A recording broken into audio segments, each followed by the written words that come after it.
Talaga namang hindi mawawala ang hamon sa Noche Buena ng pamilyang Pilipino. Kaya ang mga kapatid natin dumayo pa sa Maynila para makabili ng sinasabing best-selling na hamon.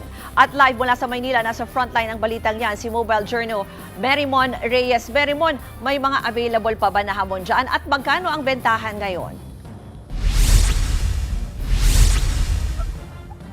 Ruth, isang araw na lang bago magpasko, patuloy pa rin na dinaragsa ang ekselente cooked ham dito sa Quiapo, Maynila. At simula kanina alas 7 ng umaga sa pagbubukas ito hanggang sa oras na ito, may supply pa rin naman para sa mga mamimili ng kanilang hamon para sa Noche Buena. Alas 5 pa lang na madaling araw, may mga nakapila na handang maghintay para makabili ng ham na ihahain sa pamilya. Yan ay kahit pasado alas 7 ng umaga pa ang bukas na pwesto. Ayon sa tindahan, posibleng hanggang hapon lang sila magbubukas ngayong araw. Marami sa mga mamimili nagmula pa sa iba't ibang lugar gaya ng Quezon City, Bulacan, Antipolo at Laguna. Ang kanilang idinayo, ang masarap na hamonado.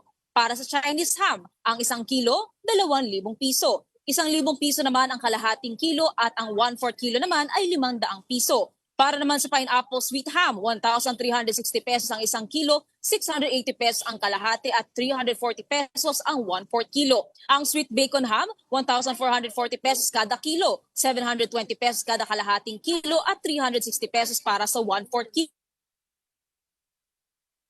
1,800 pesos ang presyo kada kilo, 900 pesos kalahating kilo at 400 1/4 kilo. Samantala, ang bone-in ham naman ay 1,920 pesos, habang ang pear-shaped ham ay 800 pesos. Meron din silang vegan longganisa na mabibili ang 1 kilo o kada kilo na 400 pesos lang.